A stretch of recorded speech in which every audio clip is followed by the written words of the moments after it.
today on The Fan. We got your shot for tickets to Wild Canucks April 2nd. Just use the iHeartRadio app, send us a talkback. Tell us who scores first for the Wild and then take on Chicago tomorrow night. Get full details, KFAN.com, keyword contests.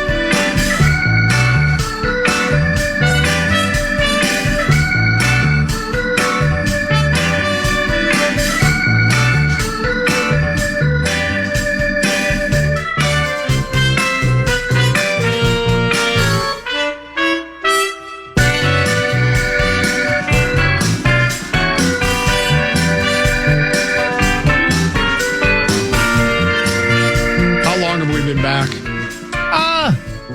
About a minute. I did a vibe. It's unprofessional. Well, that I would be gone that long. But it's not my fault.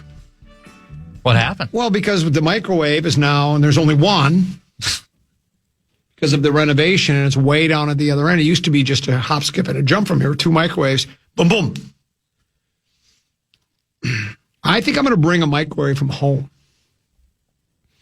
I have a microwave down in the wet bar. I've never used it, and I've lived in the house since 2012. It's never been used. I've never used the wet bar. I've never mixed a drink. Just put it in studio as far as I'm concerned. Couldn't do that. Yeah. I mean, it's nice. You mean the wet bar or the? I was saying the microwave. Yeah, the microwave. Yeah. I could put it right here in the corner, and then I could just microwave my food here. I wouldn't have to leave, but that's neither here nor there is. What is 534. Time now for 5 questions. Well, actually 3, but 5 sounds like more than 4. Brought to you by Willow River Company. Question number 1. It's now time to take an in-depth look at the welfare of the Wolves.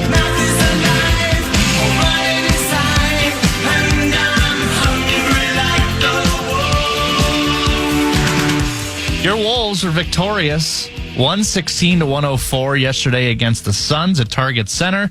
But the big story of the day was Anthony Edwards was not in the game. He'll be out for a week or 2 dealing with right knee soreness is what's listed. I would say take your time. Well, that's where I'm getting at. You closed last segment with saying, and I quote, the Wolves are a better team without Anthony Edwards. Common. Would you like to elaborate on that controversial What's their statement? record without him? 1-0. What's their record with him? They're undefeated when he's not in the lineup. Though I think he missed some other games earlier this year. He's had some issues. I mean, it's kind of tongue in cheek, but I don't know. I'm not paying as close attention to the National Basketball Association in general, and specifically the Wolves as I once did. But he is a guy that demands the ball a lot and should, right? He's every year I saw a stat where every year he's been in the league, he has averaged more points per game than the previous season. And he's now, I think this year, he's just shy of 30 points a game. That's a lot of points. Because you know what? Last I checked, if you score more points than the other team, well, guess what? You win the game, right? So it's nice to have him score, but sometimes it gets sticky with him, and sometimes he wants to do hero ball. And, game on the line, get back. Guys, get back. Game on the line. I think you want the ball in the hands of Ant. I don't think there's any question about that. But maybe the team, they got contributions from other people last night. I think Randall had another really good game. That's back-to-back really good games from Randall. He's been missing in action for literally 2 months. He was really good. Other players step up. Who's the new kid from Chicago? I'm not going to butcher his name. I'll leave that to Rosen. DeSumo. I think I saw he was okay. I think Bones Highland was okay. Is it Bones Highland? Is that his name? I mean, They got contributions from other players. And, it was, I was watching the score. Deuce was watching the Wild. So the Wild was on, and I'm clicking on the score on, as I'm reading news stories. I'm also checking the score. The Wild were in, for a while, it was anybody's game. And then they, in the fourth quarter, bring it to the ticket. They pulled away. So, I've said it so many times. Will they be able? Can they make it last? Can they flip the switch come playoff time and make another drive to the Western Conference Finals? I don't know. I saw something about the Wolves the other day. maybe it was Brandball with Fish Wrap on West Side. He was thinking, is it possible the Wild, as we knew them, sort of peaked a little bit the last 2 years, and maybe the team now, because you have some guys that are getting a little, there's a handful of guys that are getting kind of old, Conley's not the player he once was. Matter of fact, we traded him. And then in a roundabout, circuitous route, he came back. Gobert, I think, is still effective, but he's getting old, and maybe this might be our last run at it. I don't know, but we'll see. I mean, they're going to make the play. You don't want to drop into the 7-10. It's embarrassing for one, and then then you take your chance on getting upset. So I don't know. And they won, and so that's all you can make out of it, I guess. Yeah. Question number 2. Time now for an in-depth look at the state of hockey.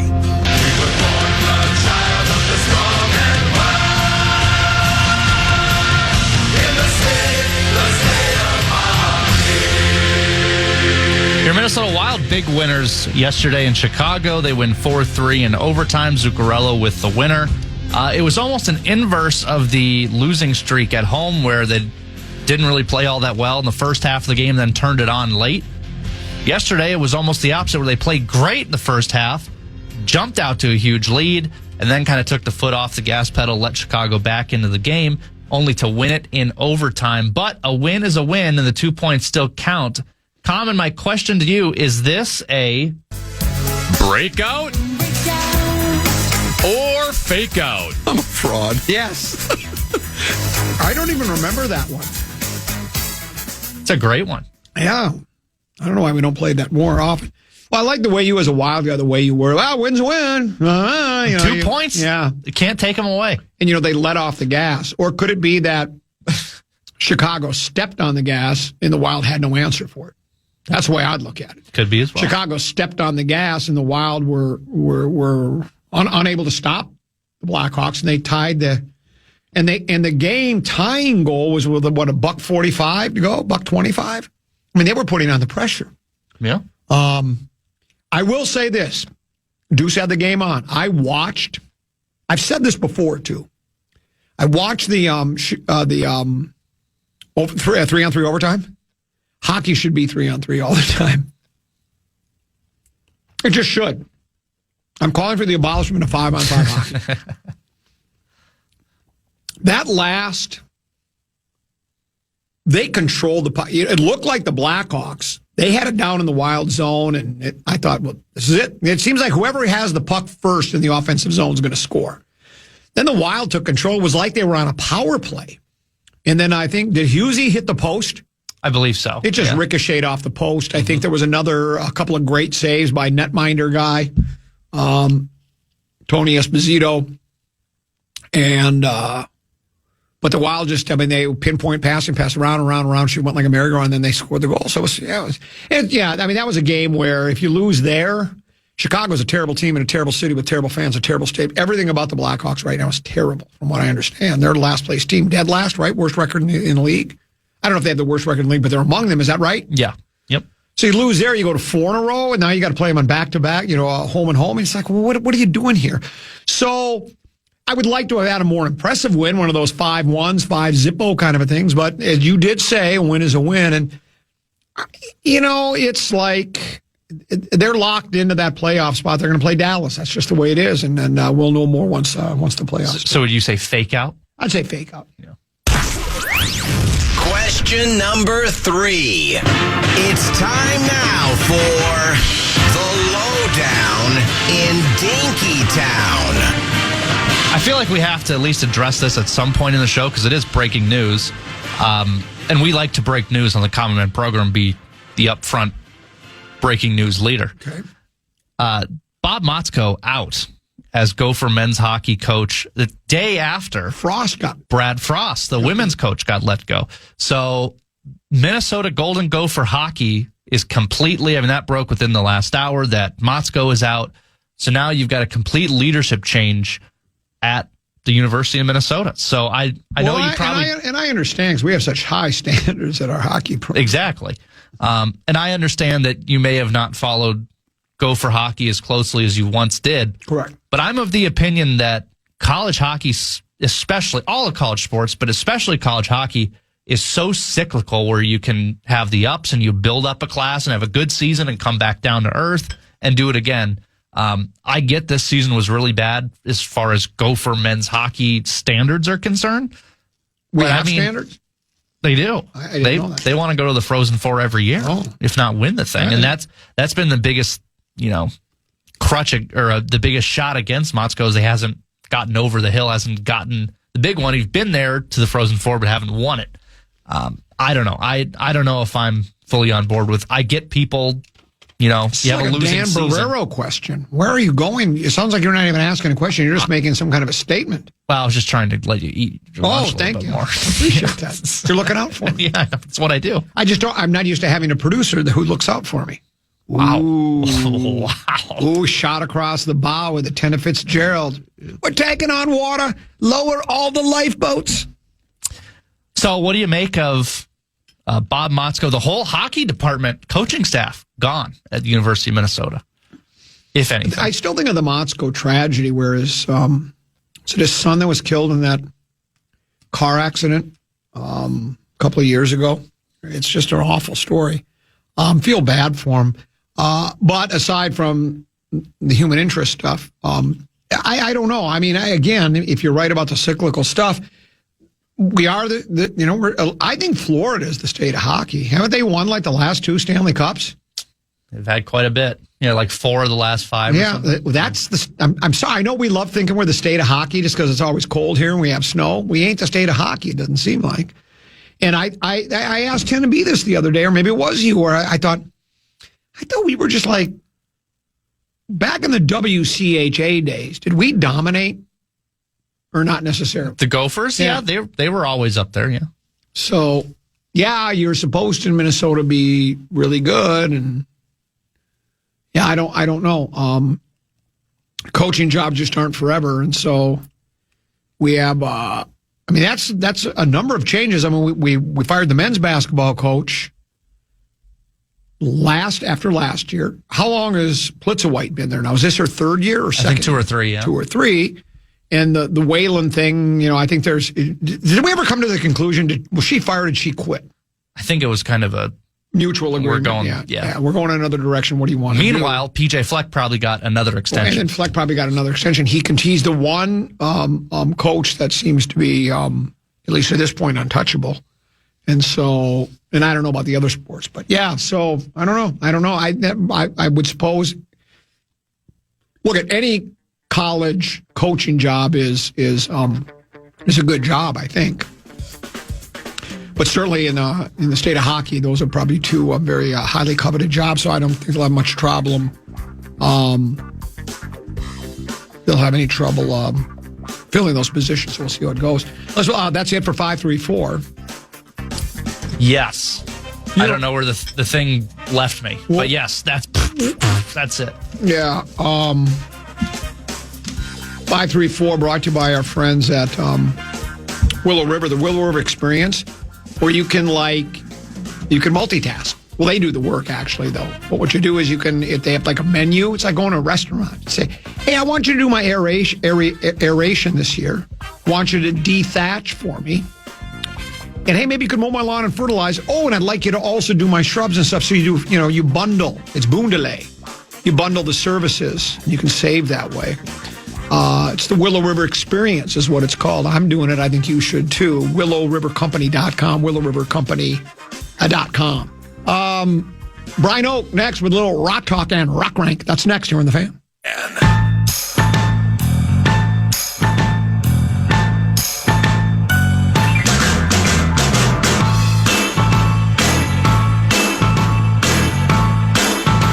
The Fan welcomes some great shows to Mystic Lake Amphitheater.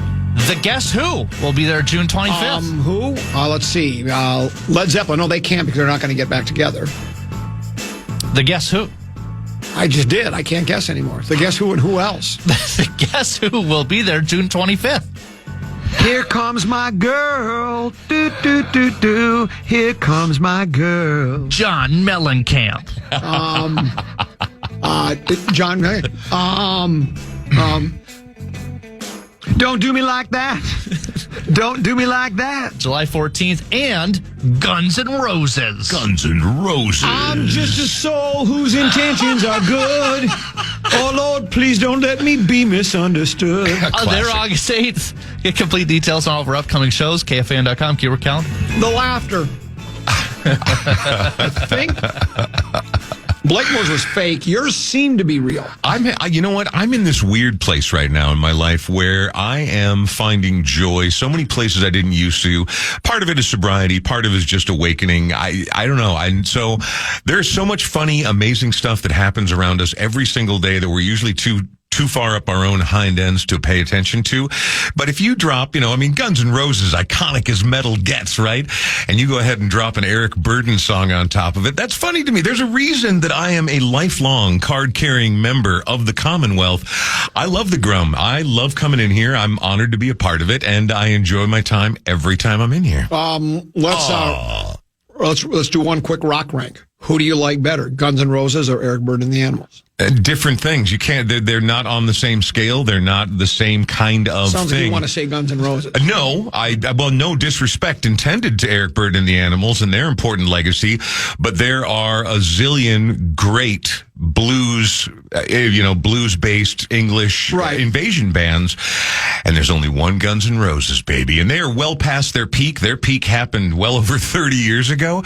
That being said, Appetite for Destruction is a top 10 80s album for me. It's the album that I still to this day have spent more money on an original first pressing than I have on any other album. I love Guns N' Roses. Destruction. Absolutely. Wow. With the original Robert Williams robot cover.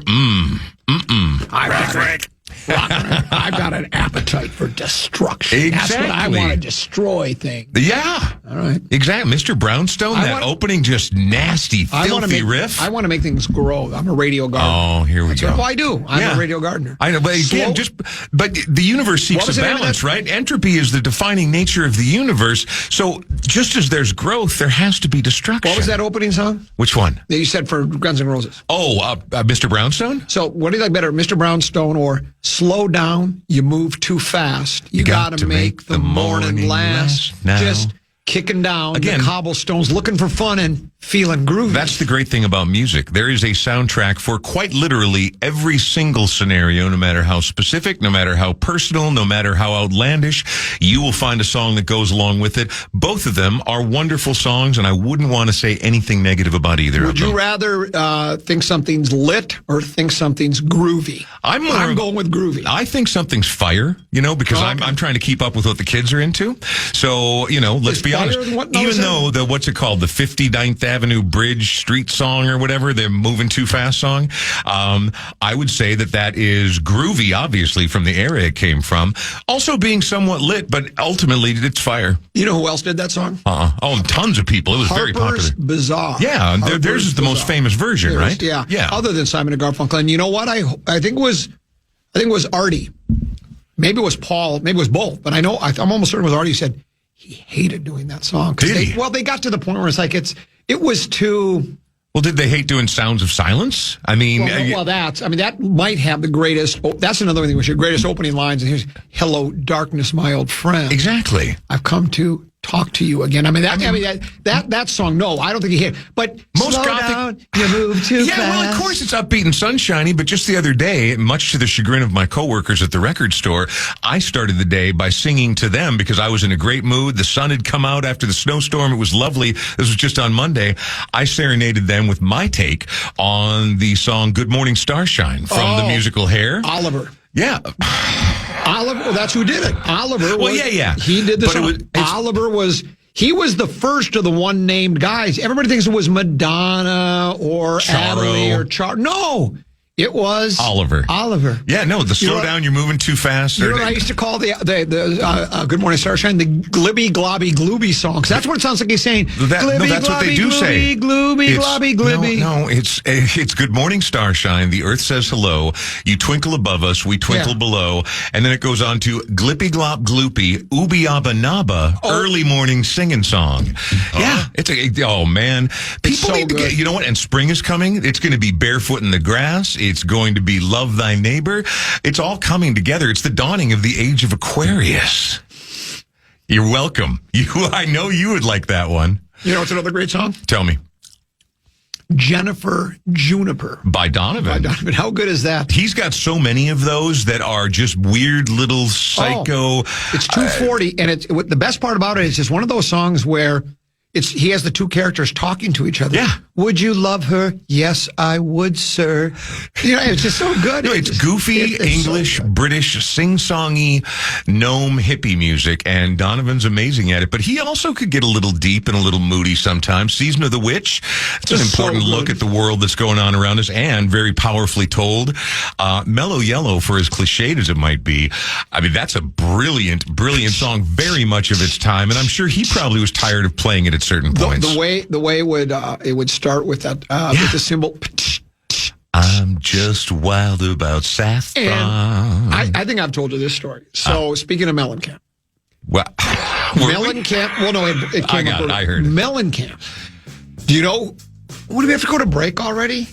Yeah. We haven't even started on the topics yet. That's okay. We got time. Mellencamp. I got a Mellencamp story that I've recanted many times to the audience, but I want to tell you because maybe you haven't heard it. Well, and by way of a tease, I want to mention that already the prop bets are out in Vegas for who is going to be performing or who's most likely to perform at Super Bowl 61 in 2027.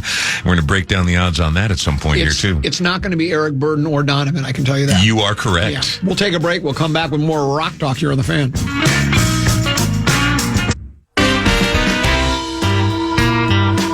Catch every tournament upset, every highlight with The Fan at Hop House. You can join Guardsy, Meat Sauce, Lucky, Parker Fox for Bracket Bash watch parties this Thursday. That's tomorrow, tipping off at 11 a.m., 2 p.m., and 5 p.m. Catch college hoops on the big screens. Prizes all day, including 65-inch TVs. You can get all the details at KFAN.com, keyword calendar.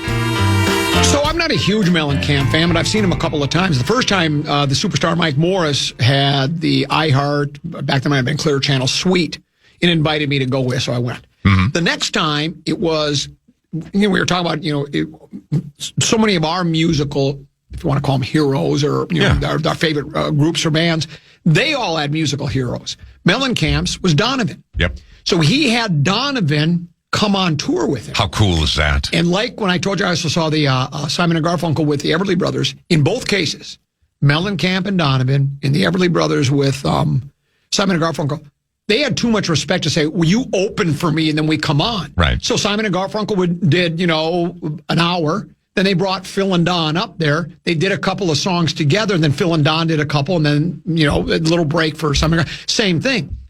About halfway through the concert, Mellencamp introduces Donovan. You basically could have just put the house lights up at that point as people got up to go, and I'm mad. Unbelievable. I'm only there to see Mellencamp, right. to see Donovan, because right. I'd never seen him before, and I'd seen Mellencamp. So I'm there to see it. So to me, it's the best part of the concert, and right. everybody's getting up and walking around and talking, and I'm thinking to myself, this is your guy Mellencamp. This is his musical hero. Give him the respect that he so richly deserves. Beat it, nerds. Nine Inch Nails, Trent Reznor, for the many reasons. I would love that band if they were absolutely standalone, but I've seen Nine Inch Nails probably 9-10 times over the years, and I've seen an occasion in, where were we? We were at Alpine Valley, maybe, but Nine Inch Nails brought out, we were in Chicago. Nine Inch Nails brought out David Bowie during an extremely low point of his career. Not like he was suffering or anything, but just no hits, nobody talked about him, nobody cared anymore because he was foundational to what they did, and then later on would bring Gary Newman on tour. Paying tributes to your musical heroes when you're successful, I think that's brilliant. And you know what, to all the nerds who got up to go to the bathroom or maybe even leave early, beat it. Nobody needs you. You're not a real fan, man. I don't want to see you wearing that T-shirt tomorrow when you left at the intermission when Donovan came on. And when he went into Hurdy-Gurdy, man, I had goosebumps. I'll bet. He says he actually, you know who he did that? You know who he wrote that song for? That was actually, he wanted to give it to Hendrix. Really? Because of the guitar solo. But that would make sense. And that would, I don't know, I could see Hendrix doing it, but it's a Donovan song, man. Well, it's so good. Talking about we could go on and on. There Is a Mountain is a great song. Like I said, Season of the Witch, Jennifer Juniper. He's got so many incredible songs. How about the Lost City of Atlantis? Yes. No, those kind of like weird mystical mountaintop stories. You know, Zeppelin got into that for a while, and Bowie's got a few of them too. But he was sort of the like Led Zeppelin 3 is all filled with that kind of imagery of the ancient sylvan woods and that sort of thing. But that was Donovan, man. He was the mystical poet warrior for sure. And he was considered in his home country, he was considered the Bob Dylan. Oh, yeah. Superstar. He was Absolutely a superstar. I loved him. Speaking of one of your all-time favorites, Peter Frampton dropped some info yesterday, a little intel. He took to social media to announce that for the first time in 16 years, he's back with a brand new album. No. Get ready for new Peter Frampton. In fact, he dropped the first song already, but this one, like many artists at the point in their career where Frampton is chock full of collaborations in an effort to both bring some younger people to the party, but also expand what you've done and people who want to work with you. So Sheryl Crow, her, and Tom Morello all sort of notably featured on the record. Tom Morello, who was just in town already this year from Rage Against the Machine. But yeah, what's it going to be called here? I've got a name somewhere. Frampton Comes Back Alive. Not quite like that. Let's see. Back in 2010, he put out one called Thank You, Mr. Churchill. And this one is going to be called... Carry the Light. Sorry about that. Thank you, Summer Samba. Love it. Carry the Light. It will be coming out in May, but it was announced yesterday, and the first single dropped. If you're really dying to, if you want Peter Frampton to show you the way. Am I too cynical? Yes. Thank you. I knew you were saying that. When it's like, I'm willing to bet there ain't a lot of meat on that bone, that's going to be a pretty light affair. I just don't. I agree. And that's okay. Yeah, that's fine. There are people who Frampton means as much to them as Simon and Garfunkel mean to you, right? And I was a huge Frampton. But there are people who just never let that go, and it's a thing. And for them, this is probably very exciting, you know. And is it going to be groundbreaking? Will it be up there with show you the way? No, of course it won't be. But you know, I don't begrudge anybody for still making art. And if people want to go see it and he can go on tour, good for him. Do you feel like we do? I still play that at least once a month. Well, there you go. Once a month. On the way home in the car. Well, see, you should be excited about this thing. You're a Frampton guy. He's got nothing left. I used to do it. I used to do it I usually play it on Fridays going home because it's a party song. It's a song about a hangover, is what it is. What about the legendary Canadian band Trooper with their song "Raise a Little Hell"? I mean, you know, I was never a Trooper. There's a Friday song. April Wine Roller. That's a good Friday song. I'm not familiar with that one either. I'm just going through my list of Canadian rockers that I know of right now. Do you? And then the best part was, it's just so funny. You hear the crowd roaring in the live version. It's great. You know, it was one of the greatest live albums of all time. He's doing the talk box thing, and the people are cheering just as he's going. His guitar is going through the microphone, through his voice, and it's going, "Don't you feel like we do it?" And everybody's cheering. And I'm one of those rubes that was cheering. I thought it was the coolest thing. Wow, this is so cool, man. I feel like I don't know a single person in the world who owns a Robin Trower record, and that if I went to your record collection in its prime, I'd probably find 5 Robin Trower records. Yeah, I know. That's why that's very much the vein and the lane that you occupy in terms of your musical fandom. Now, who's got the odds on what I know? Oh, yeah. So Bad Bunny, right? Obviously a controversial choice to many people for a lot of reasons. Some people have just missed it. Bad break out. For me. Well, a bad break for you, but you know who didn't miss it? Most of the world. By far, more eyes on that Super Bowl halftime performance than any other in its history. Does that make it the best? I don't know, but the NFL doesn't really care about best. They're looking for eyes on the product, and that is exactly what they got with Bad Bunny. So now, speculation is roaring. Pretty much the second that performance ended, Vegas odds makers started putting up prop bets for what is going to be, who's going to be performing and headlining at 2027. Rod Stewart. Well, no, Rod Stewart's not even in the top 10 here. Now, I don't really know. I don't do sports betting, apparently, but everyone on this station does. You tune into the Power Trip. All they ever talk about is betting, and bet. They do talk about it a lot 9 to noon as well. So I don't know what it means when something's plus 920 versus plus 310. Brett, can you help me out?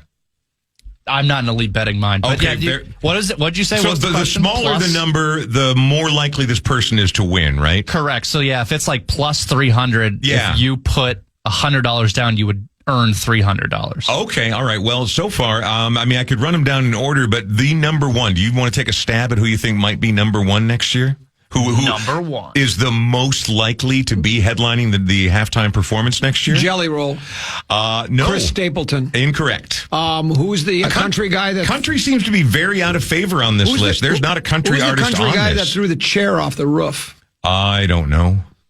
He's the biggest country guy in the world right now. Which one? I mean, remember there's a few Glenn of them. Campbell, Oddly enough, I'm a little surprised actually because so many of those country guys are so big, but not one on the list. At least not for the betting public. Is it a one-name person? Artist? No. Is it a band? No, there is one name person on here. No, it is a, and I'll even give you a hint. It's a singular female performer. Sabrina. It's not Sabrina, which surprises me, although she did headline Lollapalooza last year in Chicago, and I've also got the lineup that was just announced yesterday as well. Clark. Again, I love Pat. Pat's great, man. And, I'm a big fan, but no, oddly enough, not in the betting favorite. Miley Cyrus is at plus 310 right now. She is considered the odds-on favorite as it stands today. Obviously, anything could happen over the summer. New albums could come out. Flavors could change. Opinions and could wildly fluctuate. Miley Cyrus sitting at 310, followed immediately by Cardi B at 440. Cardi. I'm secretly hoping for Cardi B because if you thought people had a meltdown about Bad Bunny, oh my. Taylor Swift at 490. So, it's more likely, or at least the betting public thinks so, about Miley Cyrus performing over Taylor Swift. Lil Wayne at 520. Lil Wayne. How long is he going to be Lil? Is he ever going to grow up? Well, I think once you just Wayne. Big Wayne? Just Wayne. Yeah. Middle-aged Wayne. Lil Mill-age. Middle-aged Morgan Wallen threw the chair off the roof of the bar. He's not even on the list. How do you feel about A$AP Rocky? Justin Bieber? Let me guess, that's a cash sign with the S? Of course it is.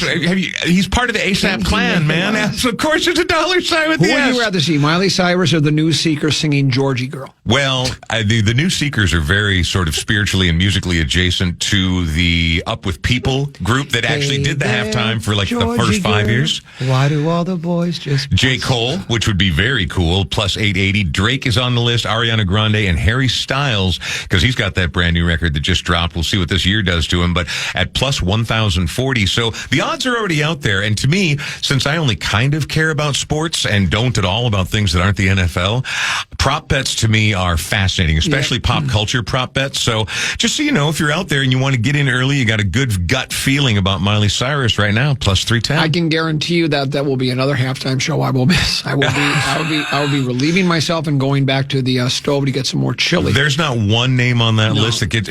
What about Taylor? Taylor's a big enough deal that they'll. I've never listened to Taylor Swift in my life, other than if it's happened when I'm. We have the speakers that switch to each of our 6 stations for 10 minutes. Exactly, the overhead music that alternates. I've heard, and then 10 to B once played with Little B was on back when we were playing. Was the one about we're never gonna make love or ever get back together. Yeah, something like that. That's the one I have heard. We are never ever getting back together. Think about that. We're never ever think about it, never ever getting back together again or bridge over troubled waters. Okay, settle down. There are two different, very different things. So it's time now for ROCKRANK. Unless you had more. No, I got a couple other stories, but nothing that people are going to be, miss out on if they don't get the information. ROCKRANK. Now, Tennessee wasn't here. I like that at the end. Tennessee wasn't here, and Brett Blakemore says, what are we doing for Rock Rank? I said, I don't know. Why don't we do best 5 bands that are named after an animal or an insect? But you came up with... Well, so I narrowed it down because if we go animals, we're going to have to break it down into genus and phylum because there are so many bands named after Def animals. Leppard. Exactly, and that's one of zillions. Yeah. So I narrowed it down. I was just going to do insects, but I said, let's go creepy crawlies because what I don't need is when I say scorpions to have a bunch of nerds hitting the text line going, technically they're arachnids and not insects.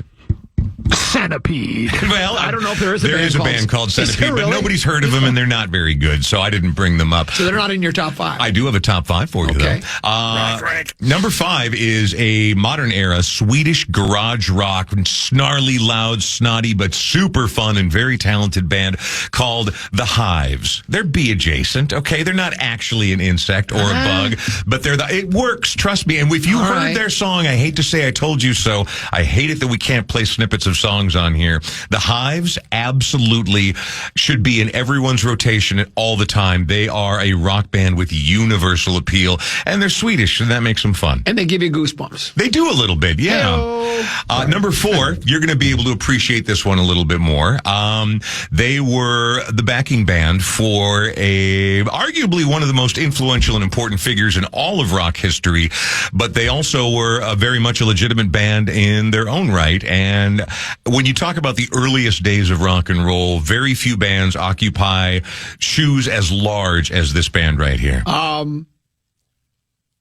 That'll be the day. That's correct. That I die. Yeah, almost. You got pretty close. I'm talking about the Crickets. Buddy Holly's backing band for many years. Not always his backing band, but during probably his most famous and influential era. But the Crickets would go on for a long time. And who was once a Cricket? None other than all-time country legend Waylon Jennings. Who, as legend has it, wasn't he supposed to go on the plane? And he said, they didn't have enough. They had too many players to all get on the plane. He said, I'll pass. I'll drive. It was a helicopter, and he said, he said he gave it to the Big Bopper. Big Bopper died in that crash. Waylon Jennings lived, and he lived with that his entire life. Unbelievable. And then Waylon, who has now passed away, I think, didn't he have to have his leg amputated? He lived a hard life, man. He had some, I don't know if it was because he was diabetic or what happened, but he wasn't afraid of the booze and the drugs. No. In fact, he and Johnny Cash, when he was sort of at his lowest nadir, I think they were roommates for quite some time, and that's 2 enabler addicts living with one another, and that was a bad time for both of them. And they both came out of it, but worse for wear. Were you a big Highwomen guy? I like Highwomen. I thought they did. And that's what Chris Christopherson, Waylon Jennings, Willie, Johnny Cash, and Willie Nelson. Yeah. No, I mean, how could you not be? You've got 4 all timers in one band. Sort of like what they did with the Traveling Wilburys. Exactly. 5 brilliant. And who could not be into that? Yeah. Though I will say this, I didn't like everything the Traveling Wilburys did. I just liked the idea that the 5 were together, but I didn't go like, God, that's one of the greatest songs I've ever heard. But it was good. Absolutely. Number 3? Number 3. Number 3 and this is the whole reason I went creepy crawlies instead of insects, is because it is, in fact, one of the all-time greatest German rock bands, Scorpions. Now, Scorpions in America became super famous in the 80s, but they were a going concern for more than a decade before anyone in this country had ever heard their name. You go back and listen to them. They are as foundational in European hard rock and roll as anybody. And then the 80s, rock sort of exploded and hair metal was coming out, and they were able to jump onto the metal movement and get even much, much larger than they had been. But they'd already been a great celebrated European band prior to that. Go back to early Scorpions records like In Trance. Just if you like the hard rock and if you grew up in Coon Rapids, you're like, yeah, man, I like Scorps. Scorps? You just call them Scorps? Scorps. Yeah. How many people do you think out there have a tattoo of a scorpion on their body because they're into the Scorps? I would, gotta be some out there, right? 100%. Hundreds of people. If we include both Europeans and Americans, I'd say more than a few. But Scorpions are one of the all-time classic European rock bands, and absolutely belong on this list. Did you know that if you lived in the desert west, you're supposed to, if your shoes are on the floor overnight, you're supposed to check them for scorpions? Oh yeah, scorpions, spiders, anything. No, that's one of those environments, not unlike Australia, where it's actively trying to kill you at all times. Correct. So you have to be on alert. You have to pay attention. You have to shake out your shoes and get them scorps out of there. Shake Out Your Shoes would be the great name for a band or a song. Number 2. Number 2. This one's closely affiliated to my favorite musician of all time, and that would be David Bowie. Throughout the course of his career, he assumed a great number of personas, up to and including a man who fell to Earth, who was an alien rock star, and he had to have a band as weird as the man himself, and so he concocted a fictional band that really was a band behind him for a couple of records, and I think you know who I'm talking about. Yeah, Ziggy Stardust and the Spiders of Venus. No, what was it? Spiders from Mars. Spiders from Mars. The Spiders from Mars. That album is so impossibly iconic and so amazing, and is sort of all the great glam artists of the late 60s and early 70s and even into the mid 70s, that's the defining album, right? Both from the image of it, the name alone, Ziggy Stardust and the Spiders from Mars, and then just how good the music is on that particular record.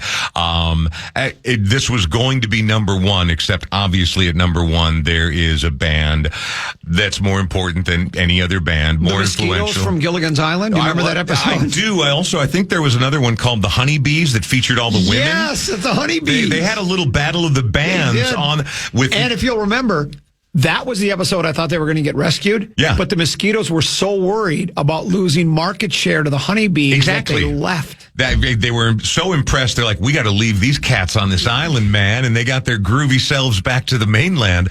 So many close calls for the castaways. How about Nat King Cole? That's a good one. GNAT. If you go online and look up this topic, that pops up a lot. It's very funny. Puns and that kind of thing. Yeah. I can't stand them. Yeah, I know. Can't stand them. I hate them you know what? I'll throw the staff writer under the bus. It was a contributor that gave it to me. That being said, the number one on my list is sort of a funny play on words, pun name that is different than what it actually sounds like. And that, of course, is what everyone knows is the greatest rock band of all time. But that's not the Beatles. It is the Beatles. It's a B-E-A-T. It's the beat. I understand that, but they were saying that as the Beatles. Like, they're naming it after a Beatle, but the fun part is that they were the epitome of the Mersey beat and beat music 100%. See, I don't think they meant they were an insect. Then why wouldn't they just call themselves the Beats? Because there was more than one. Oh, they could have still been the Beats. Yeah. Well, maybe you're right. No, not maybe I'm right. I'm definitely right on that one. The Beatles it's supposed to be a play on words. It's the Beatles, like the Spiders or like the Honeybees, except that they spelled it B-E-A-T because they had that swinging backbeat, man. They started from that awesome blues tradition, the swing tradition, the R&B tradition, really. And then they moved on to do things no band had ever done, and many still have not come even close to. Were the Beatles named after the insect of the same name? Let's see what it says. Are you really Googling that right now while we're on the air? Yes, the Beatles were named in reference to the insect. Oh. I wish Tennant was here. No, it's super funny. I wish Tennant was here so he could do that. And I know you hate it when you're not right about something. Okay. No. I'm wrong often. Trust me. But the Beatles are who come in at number one for me, absolutely. Well, you know what? That's a shock that you would pick the greatest band of all time. Well, I mean, how do you not, right? Can't. I mean, if we're going with bands named after insects or creepy crawlies, that's What is them. your favorite song? Well, we've had that's this discussion. named after a creepy crawler. I'm going to go with Jim Stafford's Spiders and Snakes. You beat me to it. Yeah, because I knew you were going there, so I only did it to steal your thunder. Or there was Ode to Billy Joe when they dropped a frog down her back at the what county was it? Something County Picture Show. Oh, it's like a Waxahachie or... No, that's the Tallahatchie Bridge. Yeah, there's the Tallahatchie, but there's another one in there, too, that, Hey, can I throw out a couple of honorable mentions that all have local ties? Hey, let me ask you just one little question, though. Yeah. You've listened to the song Ode to Billy Joe? Of course. I've listened to it hundreds. Hundreds? Hundreds of times, and I don't think, after listening to the lyrics very closely, I don't think anybody owed Billy Joe anything. And you know what I like about that one? Not given by a contributor. That one's 100% USD prime grade common man right there. Okay, you're going to do what's going on? I just want to mention a few local bands that could fall under this heading. Halo of Flies, legendary 80-minute Minneapolis band. Slug from Atmosphere. That name's a creepy crawly, and he's probably the biggest rapper that ever happened out of Minnesota. And a great local female act called the Black Widows, who I highly recommend if you get a chance to see them, go and see them. You have a podcast, I'm told. It's true. It's true.